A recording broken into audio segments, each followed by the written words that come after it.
activating it is what we're doing right now with putting on a big event here on Maui in January, the 3rd through the 8th. We're hoping people from around the world come. We want people who are immersed in the conscious dying field and the conscious care of the dying, as well as practitioners in the sacred work of psychedelic medicines and Uh-huh. bringing those communities together to actually grow a community around how can psychedelics be useful as another tool in helping people die well and what I call leave in peace.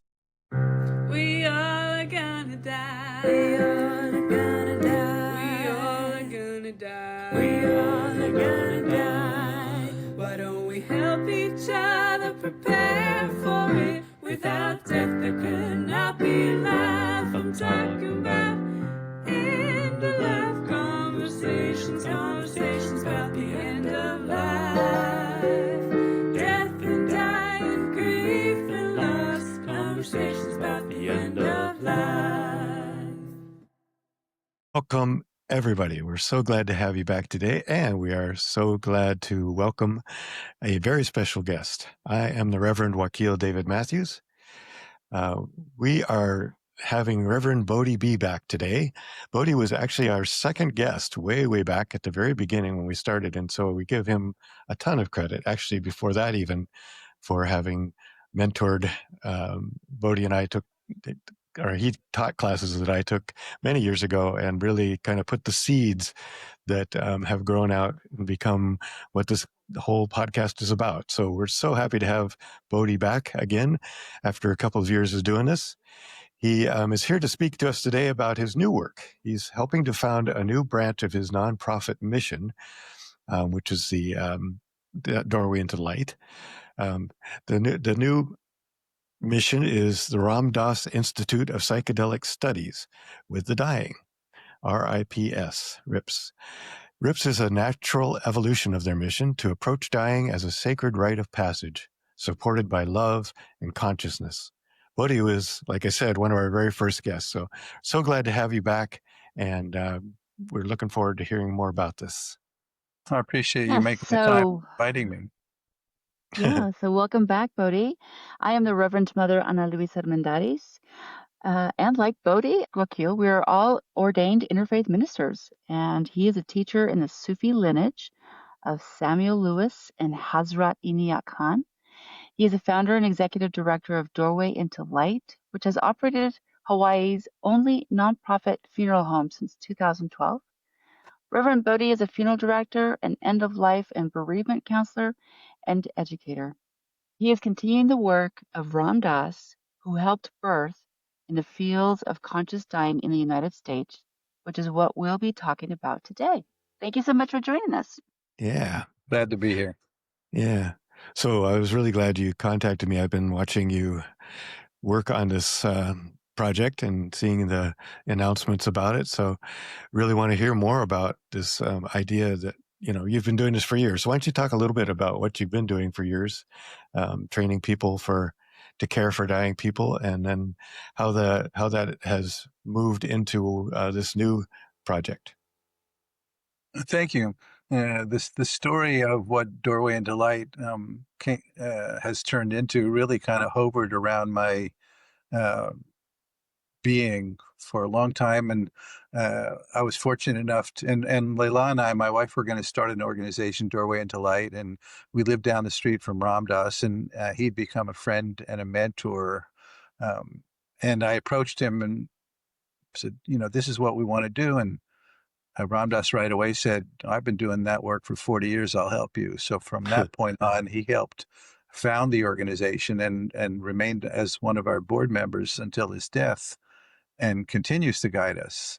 Mm-hmm. We immediately started presenting educational programs to see who in the greater community wanted to talk about this stuff and wanted to somehow carry forth as a community around this whole piece of conscious dying and conscious care of the dying. Um, we did that since 2006 and continue to do that now, 2025. And it's evolved quite a ways in terms of our educational programs around preparing for death, conscious aging, conscious caring for dying people, a conscious openness to build capacity around showing up for a world in crisis Mm-hmm. is what we so that those workshops and programs turned into we started training death doulas, and then we started certifying death doulas, and now we're starting to train people in the doula world of caring for people with brain disorders. Mm. And of course, that's a giant opening field, Yeah. big time. And at some point, Ram Dass basically entrusted us to carry on his work in the field of conscious dying in the America, and gave us permission to use his name for the Ram Dass Institute of Psychedelic Studies with the Dying. Mm. And that's been sitting until it felt time to activate it. And activating it is what we're doing right now with putting on a big event here on Maui in January, the 3rd through the 8th. We're hoping people from around the world come. We want people who are immersed in the conscious dying field and the conscious care of the dying, as well as practitioners in the sacred work of psychedelic medicines, and Mm-hmm. bringing those communities together to actually grow a community around how can psychedelics be useful as another tool in helping people die well and what I call leave in peace. Mm-hmm. Mm-hmm. So that's what we're up to in terms of wanting to really grow this community. And with Ram Dass's blessing, we're now planning an event, and we're bringing a number of amazing people who work in these fields, in the medical profession, people who have been ceremonial guides in the field of conscious use of psychedelics, and really curious in how they interface and how they become part of you could say toolkit of Yeah. how we really support people to die well. And Huh. and now there have been so many studies in clinical and university settings around Yeah. the usefulness and importance of psychedelic medicine in mental illness, depression, PTSD, uh, veterans, and Yeah. dying people. Mm-hmm. And now, sooner or later, it'll become legal in every state, as it's starting to. And in the recognition that a lot of the medicines out there right now for mental illness and psychological imbalances don't work for They a don't. lot. I That's think right. that's Yeah. I think that's actually being acknowledged now, Mm-hmm. and given that now psychedelic medicines in clinical settings are actually proving to be quite effective, it seems only appropriate that that starts to integrate in what we can show up with as an option in caring for dying people. Yeah. What are people most what is the most challenging thing for so many dying people? The fear of the unknown, the Yeah. fear of annihilation, the anxieties around those fears, the depression brought on by those fears and anxieties, all of that which is now being addressed with current available Western medicines for the most Mm-hmm. part. Yeah. So Yeah. that kind Huh. of is the setting in which this is perfect timing. It's becoming more and more aware in so many ways to people, right? It's getting so much more airplay about psychedelic medicine, Yeah. Yeah. And and more and more people. it's not necessarily a drug to get high by Mm-hmm. any means. That it is a sacred medicine, and Yeah. of course, it requires its use in a sacred way. Exactly. Yeah. Yeah. Very good. So Glad that you're gets doing us that. up to date, and Yeah. I, I could. You went away, but you're back. Oh well, now I'm looking at my computer in order to look at you, which is down here, but it makes me look like I'm looking at you. So here I Well, am that again, works. and it's kind of odd, but so we're It's hoping all good. people will go to our website. There's a menu on doorwayintolight.org. At the top is a menu named RIPS, RIPS. Mm-hmm. We're right now. It's really getting a lot of Good. play on Instagram and Yeah. Facebook, and we'll get you to include some of those links at some point. And you don't have to be involved in any of those fields, but are being, let's say, drawn and called to this event, right? You don't need a professional, be a professional anything. You could be somebody that maybe at some point will be caring for a dying loved one, which I think is most everyone at this point, that most all of us will be called on to care for a dying loved one. And there are many people now that want to care for people beyond their own personal loved ones. It's a big opening field now, uh, what I've been Hmm. calling death doula for a long, long time. And we've been training death doulas since Yeah. 2017. So um, we've got a lot of people out there now doing some Yeah. really important work in in really filling the gap that is a healthcare crisis in this country, as everybody by now is aware of. And too many people have to stay home from work because Hmm. they're the only caregiver for mom and dad, and um, and to hire people is expensive. So there's so many parts to why there's so many parts to why the death doula movement is not only growing rapidly, but I would say so needed, as you know. Yeah. So thank you for bringing us up to speed with all that. Ana Luisa, do you have any thoughts or questions you want to throw out about all that? Oh, I'd love this as a service announcement for everyone who can attend. I would like to have a conversation, Bodhi, some other time down the road. I have mixed feelings about letting people use psychedelics in the end of life, and it has to do with indigenous peoples who have had this kind of you like this taken away from them, and then the industry decides who gets it and how much they charge for it. So there is that piece of unsettledness that I have with this. And I'm not saying that I don't think that it's a useful tool for folks who have mental illness and PTSD and anxiety around the end of diet. But I notice like it's mostly white people who get to like hold this medicine and then create an industry that pays them. So not today, but I would love to have that I'd love to conversation at speak to some that. point. I have those exact concerns myself, and everything we do is nonprofit. Mm, Everything we do is considered ministry. All the people that work here in our organization are ordained ministers in one way or another. Uh, what we're bringing to this event is that this piece has to be held as ministry and sacred service, not as money making, yeah, profit Mm. right. making. And yes, the industry is there, but Mhm. that's not our work. And we're the alternative to that. And I think we're a doorway into light is known, in fact, because we everything we do is about community empowerment. As far as cultural appropriation, Yeah. that's Mhm. a huge topic. And again, I think, in my view, if you bring a sacredness to it, um, it's you we're meant to have access to it. That it wasn't meant to be kept among a small thing. Cultural appropriation, it's like everything I wear now is made in a different country. Almost all the food I eat comes from different Mhm. cultures. Almost all the music I listen to is from other cultures. So yeah, that's a big conversation, that piece. And cultural appropriation to me is like the abuse of turning something that is sacred sacred, period, not just to indigenous peoples, but is sacred and Right. needs to be approached in a sacred way. And Mhm. and it has been so abused, oftentimes to make money. Yeah. Yeah. Well, and that's what I feel about all plant medicines in circulation at this moment. I'm from Colorado, and the marijuana industry has become like billions of dollars for, corporations to like decide to, Hmm. put up their shingle everywhere.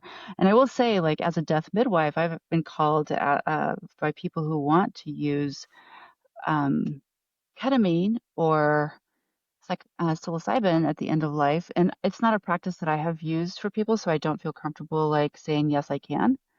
And yet, I'm also very curious, like never having died and never having like, gone through this at the end of life. But I'm curious why, I mean, I understand the whys. I guess, are there people who shouldn't be taking this at the end of life? Because it feels like there's a little bit of integration that should happen after you have plant medicine. And if it's like it's like as you're transferring your soul into the next realm, like how is that in kind of in loving guidance to Beautiful. ourselves and to the world. Beautiful. Other, Well said.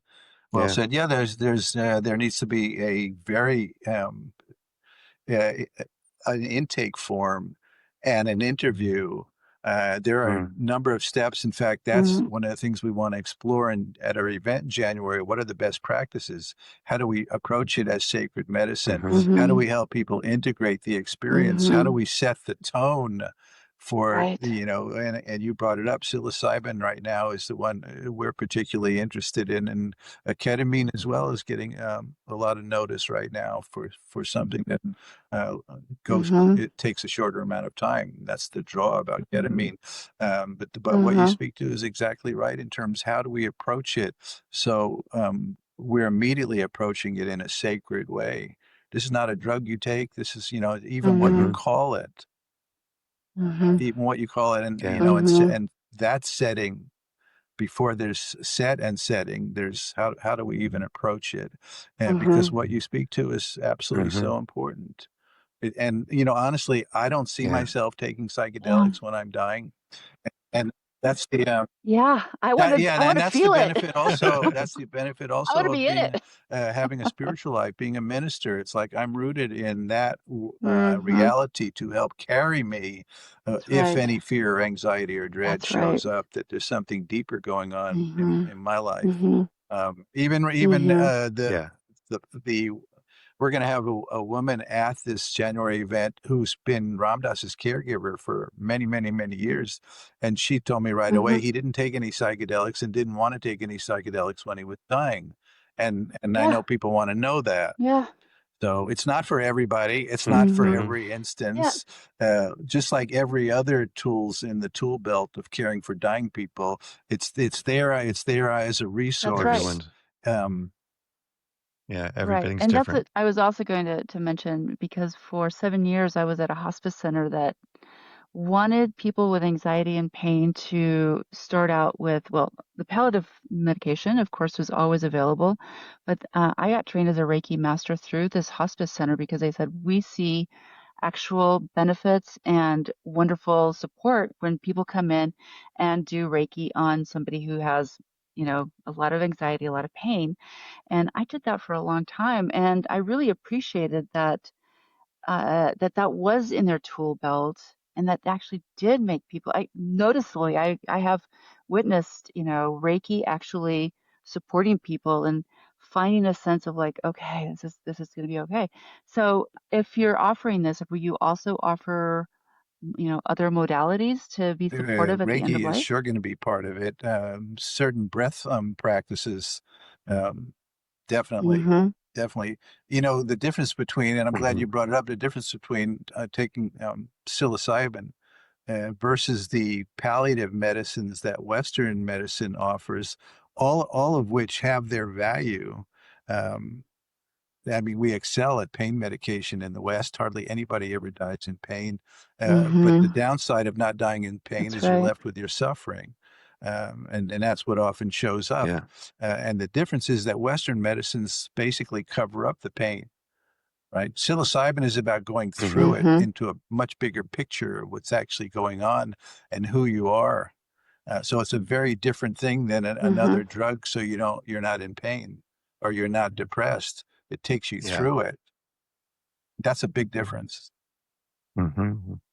Yep. That's huge. Well, I'm Yeah. happy to hear that that's all going to be in this wonderful buffet of I'm end so of Yeah. glad life you brought it up, care. Anna Well, Lusa, because those are critically important questions that we want to address Mm-hmm. out front. The most important being, yeah. as far as we're concerned, Doorway into Light and the Ram Dass Institute of Psychedelic Studies with the Dying. This is sacred work.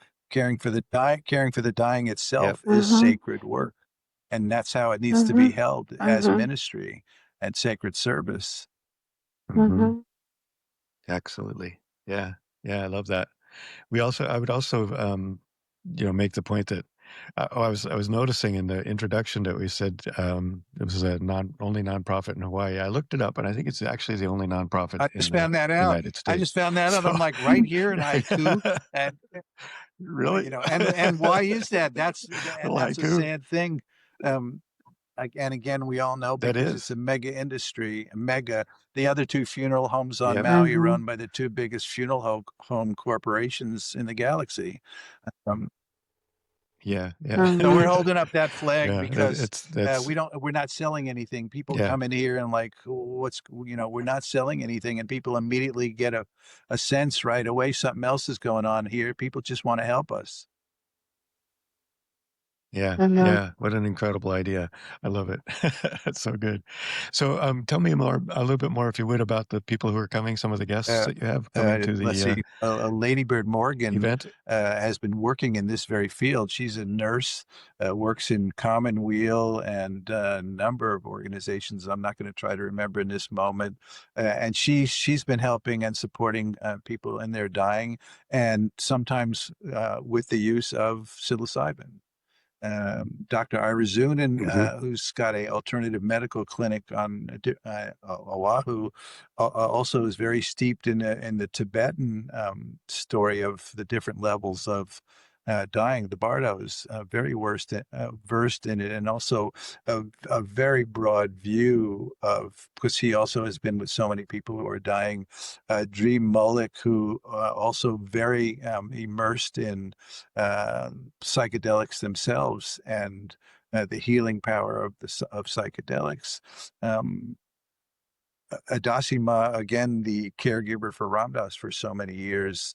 I'll be presenting as someone now with a lot of experience and skills in what does dying well look like, and what does it ask of us, and how can we support people to die well? Hmm. What does that actually mean? Because some people will come that don't know what that is. Who else is coming? Right. Oh, Right. Dr. Charlotte Yeah. Sharfin, an emergency doctor on the Big Island, who also has been not only offering trainings in caring for dying people, but sitting at the bedside and with the medicine um, when appropriate. Um, I don't know if I'm. Mm-hmm. Oh, Mary Lane, who's coming here, who's written a number of books about sacred medicines in healing and in dying. I'm not even getting everybody. It's an amazing array of people. That's Sounds yeah. so It sounds fun. like we probably like want to take a little bite of everybody's Absolutely, classes, and we absolutely. would And then, not of get course, we enough. want time for people to talk to each other, because I know a number of people, again, in Yeah. terms Mm-hmm. of really agreeing on what dying well is and what the best practices are in meeting that with sacred Mm-hmm. medicine. So we're super Yeah. excited about it. It's a big thing for a big step for us. And Hmm. It is may the exciting. gods be with us. Yeah. Yeah. I'm so glad that's happening. I love the approach too, to really, I mean, it's often the case, and this is kind of what Ana Luisa was speaking to earlier, that people just say, "I've got a great idea. Let's do this because I Yeah. thought of it." You know. Yeah. Not Um, ever. eh, It's like the lineage behind them is. yeah, yeah. And so I love that you're really acknowledging that this needs to Mm-hmm. be a community. This needs to be thought about as a community, and needs to emerge in a way that the community speaks to, and the people that know, that have that, not only that wisdom but that passion for it, are willing, or that step up and speak to, what would this look like, what would the best possible practices be, so that you really come out with something that makes a lot of sense, and that I'm sure emerges over time too, that stays Mm-hmm. flexible and Mm-hmm. emerges over time Of as course. lessons are learned. So I'm sorry. Go ahead. that's no, that's I'm just saying that's really good. I look forward to hearing more Well, about of it. course, we Go need ahead. people that are trained and skilled in sitting at the side of somebody Yeah. who's taken psilocybin, for example.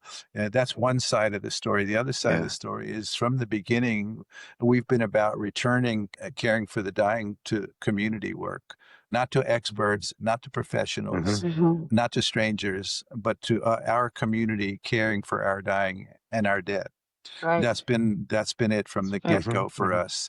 We want to take back what we've given away, really given away, and I speak often about what we lost in giving it away, and which I know you're very Hmm. aware of, and really returning this work to community.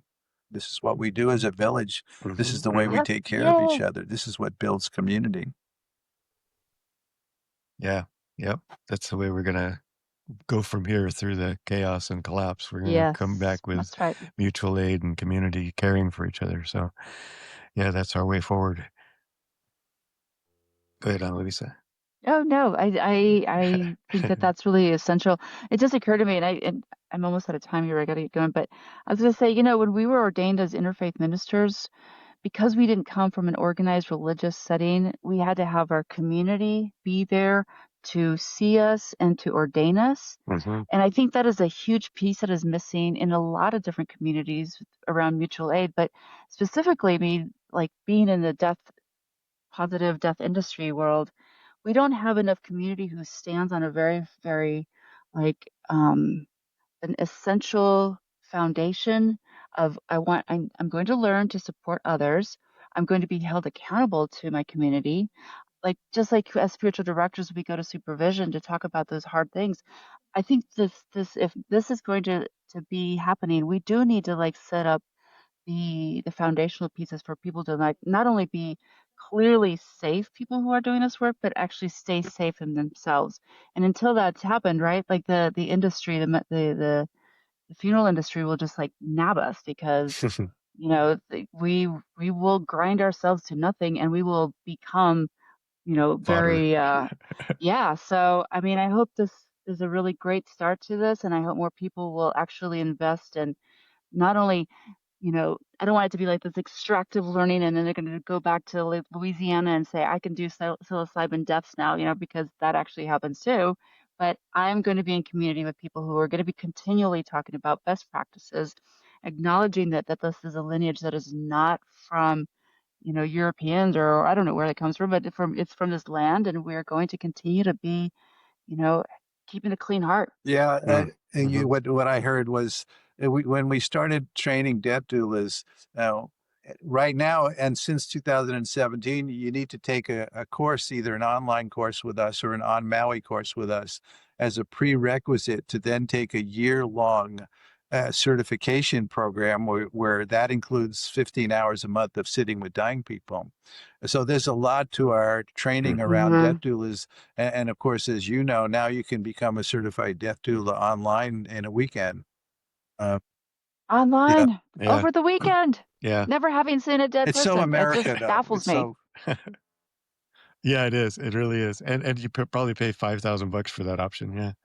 Yeah, I mean, Yeah. my wife does when Rafaela Wendy does music therapy, and that's been an issue forever.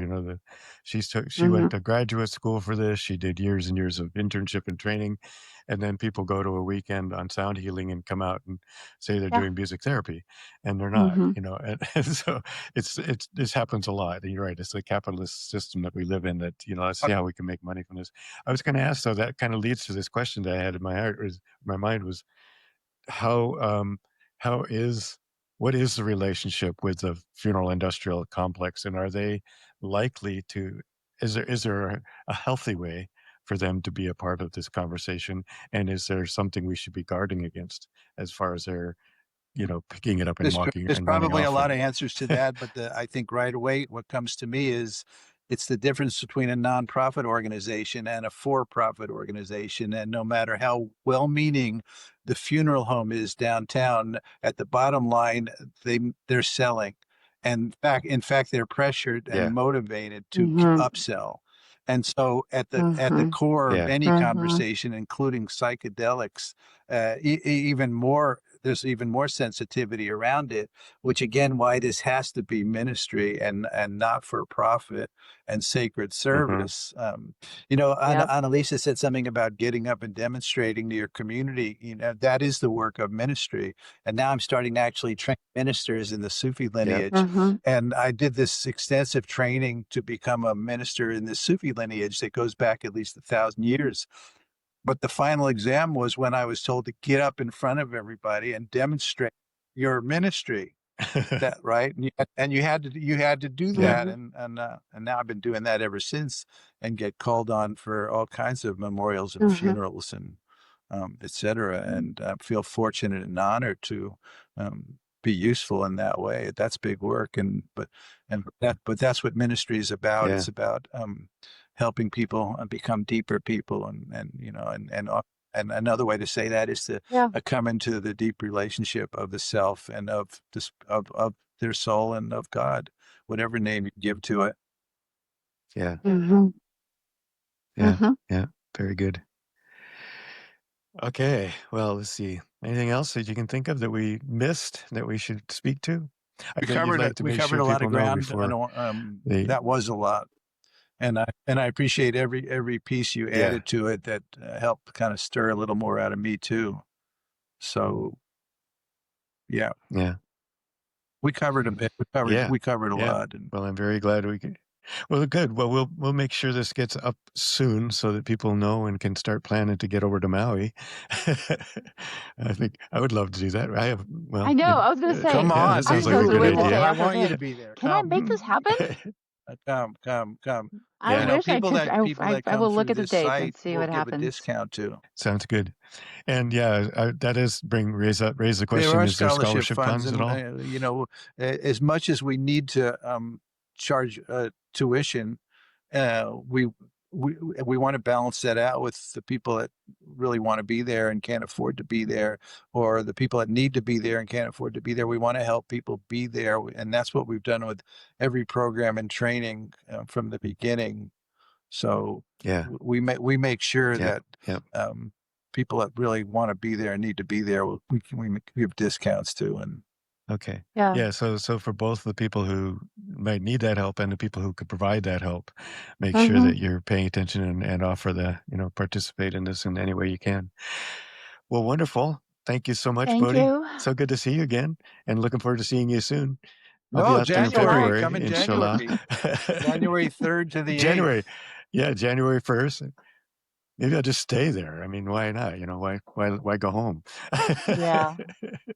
Sounds amazing. Thank All you right. both. Okay. Thank you Thank you very both very much. much. Bye. Thank you for joining us today. Please stick around after the credits for our afterthoughts, and it helps our numbers if you stay until the end.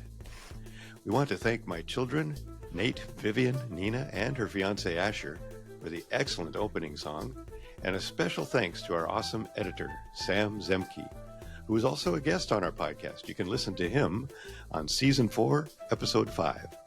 Also, thank you to Charles Heaston, the composer of the original music you are listening to now. And of course, thanks to you, our audience, and all of our amazing guests. Please come back next week for another great episode. Share this with your friends, family, and community. We hope you will subscribe and follow us on YouTube, Facebook, Instagram, Blue Sky, and Substack. Each guest's additional information will be found in the podcast notes. And of course, if you have a good end-of-life story to share, please reach out. We are always eager to hear from you.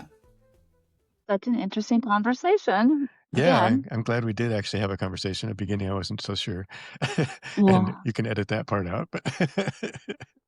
But yeah, Well, and I think there's a lot. This actually could be another place for us to do deep dives, because I have my misgivings about folks, especially white people, taking Mhm. medicine. Mhm. And I'm grateful that there is some kind of relief for people who have mental illnesses Yeah. and are Yeah. dying with, really hard spaces. So it's a both appreciative and curiously, wondering.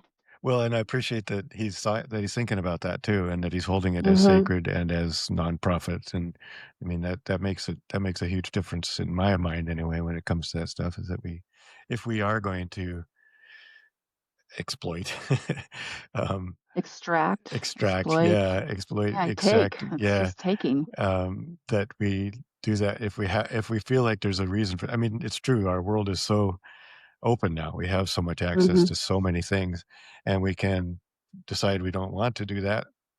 And maybe that's not fair to the people who can benefit from it, right? Mm-hmm. So if there's a way that we can help people benefit from it and still be honoring and sacred and thoughtful about it, Mm-hmm. that's I think And what we all have to do, and that's kind of what he spoke to, I think, and what he's trying to and do. also, yeah, and also, I mean, it could be beneficial, but there are lots of tools to help people. Yeah, Plants are, plant medicine is not the only, and people want to because they think that's like the end all. And I just, yeah, I that's keep the going point. back to like breath work, Reiki, there's like yeah, Reiki, there's so many other tools in this tool yeah, chest. And it's kind of a sexy thing these days. Everybody wants to do shrooms. So, I'm holding it with like a both hand for myself. I So, love it. Yeah, I love it. That's okay. important. And that's why you should go to the conference.